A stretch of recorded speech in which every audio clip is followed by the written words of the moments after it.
Ating ano ba ang priority ng buhay mo? Personal ba? O dapat unahin mo muna si Lord sa buhay mo? Personal ba? Love life ba?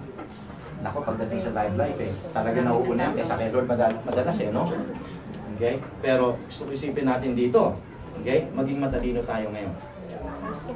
Sabi ng salita ng Diyos, seek ye first the kingdom of God and His righteousness. And all these things shall be added unto you. Kung unahin mo muna siya, hindi naman niya pagkakait ang love life mo. Amen. Ayan ba kayo? Ay, magkakait siya. Gusto maintindihan na gusto ko lang sabihin sa inyo mga kapatid ko. Kapag yan ay nilagay mo sa utak mo, yung vision mo, magugulan yan. Ano ba yung priority? Tama mo sa prioridad mo. Ayusin mo yung perspective mo. Pamingin mo sa buhay mo. Ano ba ang pinaka-importante sa iyo? Alam ko maraming importanteng bagay sa atin. Pero wag na wag yan ilalagay mo kapantay ng bagay na pinagagawa sa iyo ng Panginoon. Amen? Amen. Make your vision clear. And the third one, stay busy. Stay busy. Now, hindi ko sinasabing busy ka ngayon. Busy ako sa trabaho ko ngayon eh. Busy kami sa busy ngayon. Busy kami sa factory ngayon. Busy kami sa ganito, busy kami sa ganyan. Well, ang busy sinasabi ko rito, kinakailangan busy ka sa Panginoon. How's your prayer life? How's your Bible studies? How about sharing the gospel to your friends? Ano ba ang ginagawa mo ngayon, kapatid?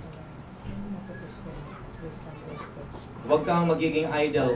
Huwag mong, ano mas Tagalog ng idol, yung mahihima sa hapon yan eh. Bagay, salitang hima, alam. Huwag kang magpapahima. Sa Kristiyano, hindi ka dapat hima. Well, there are times na kinakailangan mo mag-unwind, oo. Pwedeng pumunta ka sa ibang bansa, mag-unwind ka. Pero pagkatapos na nakapag-ipon ka na, nakaayos ka na uli ng mind mo, laban ka uli. Okay? Pwede kang pumunta sa isang lugar, mag-relax ka, pero hindi kinakailangan puro relax. Pagka naka-recover ka na uli, laban uli. Keep yourself busy. Sapagkat kaya ang isang tao nakakatulog. Alam niyo kung bakit?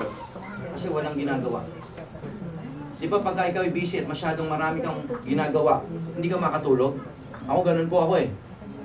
Pagka marami akong plano, marami akong ginagawa at bitin pa ako doon sa ginagawa ko, hindi ako makatulog. Makatulog man ako, biglang kong nagigising yung utak ko kasi kinakailangan kong tapusin to under time pressure. Kinakailangan ayusin. And you know what? Sabi ng salita ng Diyos, the days are approaching. The day is approaching. We are all under time pressure. Hindi natin alam kung kailan tayo pupuntahan ng maniningil. Sabi niya, siya darating gaya ng isang pamina. Mga anak ng Diyos, thou shall not sleep. Kamusta ang iyong buhay? Kamusta ang kalagayan mo? Nagre-relax ka ba ngayon? Ikaw lamang talaga nakakaalam ang estado ng iyong buhay. Pero malinaw po ang paliwanag sa atin ng salita ng Diyos. Huwag tayong magtulog. Gusto ko matapos po rito sa verse na ito in Revelations chapter 16:15. Sabi po ni Yahweh sa mga Kristiyano, sabi niya gano'n, behold, I come like a thief. Listen. Hindi po si Pablo nagsasalita rito. Si Yahweh na ang nagsusulat nito ay si John the Beloved. Magkapareho, ano? Ibig sabihin, iisa lang talaga ang may akda. Sabi niya dito, behold, I come like a thief. Blessed is he who stays awake. Now, ibig sabihin, pag the word is ginagamit yung awake, ibig sabihin may natutulog. Tama po ba? Amen. And keeps his clothes with him, so that he may not go naked and be shamefully exposed. Gusto ko isipin natin dito mga anak ng Diyos, ito na ang panahon para tayo po ay patuloy na maging alerto.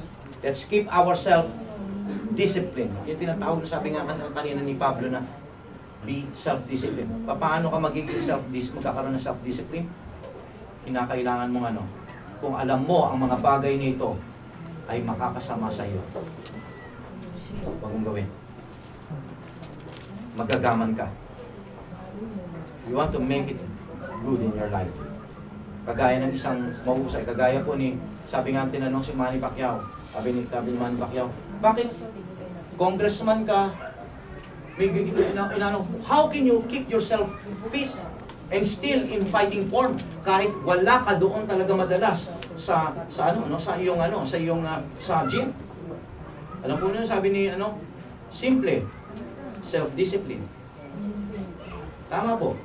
Hindi siya kumakain dahil hindi porke na congressman ka, siyempre kain ka sa mga iba't ibang mga restaurant, ay imbitahan ka na kung saan-saan. Alam ni Manny Pacquiao na kahit nandiyan ang mga lechon at mga lechon baka at kung ano bang mga masasarap, alam niya na kaya kailangan niya kainin lang doon ay salad. Alam niya yon. Self-discipline. Why? Sapagat alam niya na kapag ka nag-umpisa siyang malus sa kanyang disiplina, babagsak na rin ang kanyang katawan at hihina ang kanyang suntok, babagal ang kanyang bilis. Ganon din po tayo mga anak ng Diyos. Ngayon tayo dapat magkaroon ng self-discipline. Alam mo kung ano yung makakapagpabagal sa iyo. Alam mo kung ano ang makapagpapalayo sa iyo sa Panginoon. Sapagkat ang mga bagay na hayaan natin mangyari sa buhay natin na hindi nais ng Diyos, ang dahilan para ikaw ay makatulog. Tayo pong lahat ito.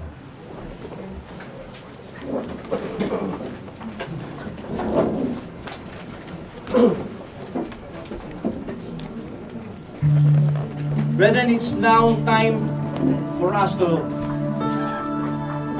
be awakened. Sabi ko nga po kanina, kung hindi tayo gigising, sino gagamitin ni Lord? Sa mga taong nangangailangan pa kay Kristo. Dito sa Japan, ilan lang po ba tayo mga mananampalataya? Ilan lang tayo? Ilan lang ang may Kristo sa puso? Tapos tutulog pa tayo. Marami pa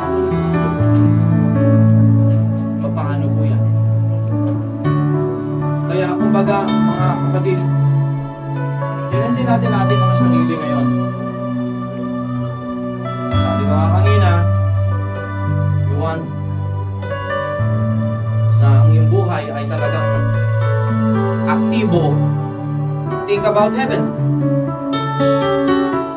Or worse, think about hell. Para ma-inspire ka na maging aktibo ka sa buhay Kristiyano mo ito. Ulitin natin, ilang panahon na lang naman ang hihintay natin. You can live 70 to 80 years. Hindi na darating si Lord. Pero ang sabi ko nga doon matatapos din po ito. Walang tao na buhay eternally sa lupa. Lahat ay matatapos. Lahat ng bagay natin sa mundong ito may katapusan. Anong preparation ng bawat isa sa atin ngayon bilang isang Kristiyano? Do not sleep.